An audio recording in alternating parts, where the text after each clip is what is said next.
Hey guys, Welsknight here, and welcome back to the HermitPack server. This is gonna be kind of a goofy, this isn't really a full episode. This is gonna be episode 39 and a half. So, basically, I recorded an episode in which we built this wonderful extreme reactor right here, and we'll talk about this a little bit. But unfortunately, my footage got corrupted, and it is right now 2:51 in the morning when I'm recording this. So, yeah, I'm not going to have a full HermitPack episode out like I was hoping because my footage got corrupted and we lost the whole episode. So, yeah. But basically, we built this reactor, and that's what we did. So the big reactor, the extreme reactor, not the big reactor. For those of you who are familiar with big reactors from the 1.7.10 days of Modpacks, this is basically the same thing. It's essentially a port of big reactors to 1.10.2. And it works very much the same. However, there are some downsides to it. In 1.7.10, let's kind of break this down a little bit as to how it works, just for those of you who aren't familiar. So basically, you've got these reactors, right? And then underneath here, we've got these rods. And these rods are what actually provide the power. And then between the rods and the outside wall of the reactor, you can put some sort of insulation block, or liquid, for that matter, to increase the efficiency of the reactor. I'm using lead.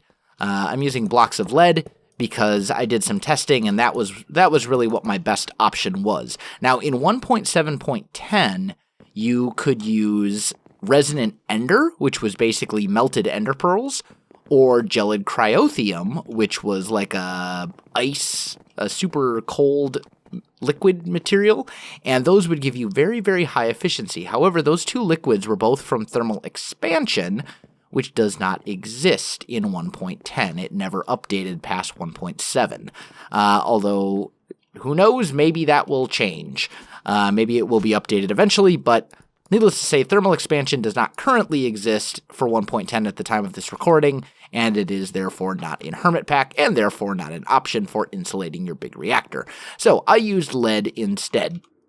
This thing generates roughly 9.3 thousand RF per tick, give or take, if it's running at full capacity, if it's doing everything. And it's basically each of the rods inside has the top part, the reactor control rod up here, and then 1, 2, 3 of, let's see if I have any left. I don't think I keep putting big reactor because it's habit. But if you look, we've got, there we go. Under each of these reactor control rods, we have 3 of these reactor fuel rods, which actually hold the fuel. And then this thing runs on yellorium. It can also run on uranium as well. They'll both work just fine.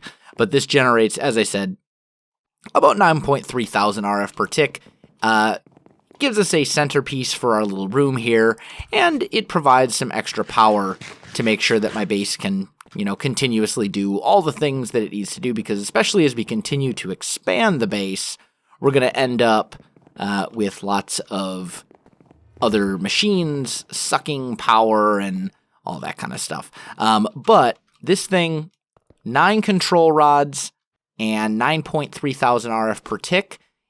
In 1.7.10 with Enderium, this would be generating, I don't know exactly how much, but I'm pretty sure it would be a lot more with the resonant ender or liquid Enderium or gelid cryothium, those previous insulator materials. So basically, big reactors or extreme reactors, whatever you want to call it, has essentially been nerfed in 1.10, not because of the mod itself, but mostly because there's other mods that people used to really kind of upgrade it significantly. And I keep getting these ink sacs. I don't know where they're coming from. I feel like they're probably coming from the ocean, like right above me, and they're getting sucked up through my magnet or my coin or whatever it is.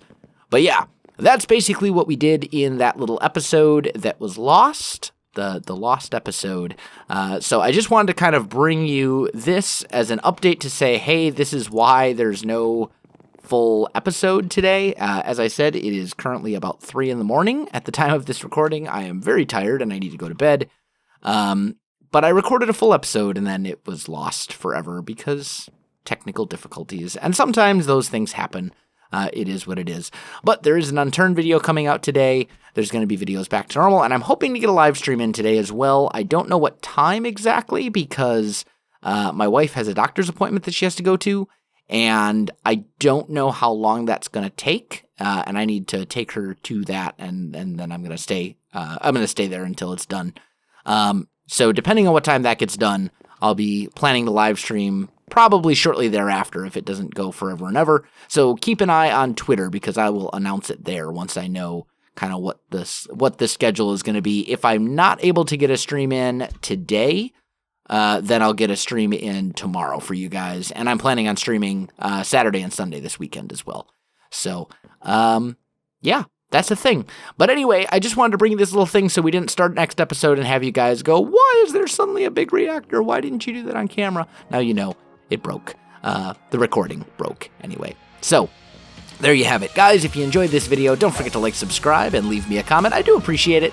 It really helps out my channel. You can also find me on Facebook, Twitter, and Twitch. There are links in the video description below, so check that out as well. Otherwise, guys, thanks for watching, and I'll definitely see you next time.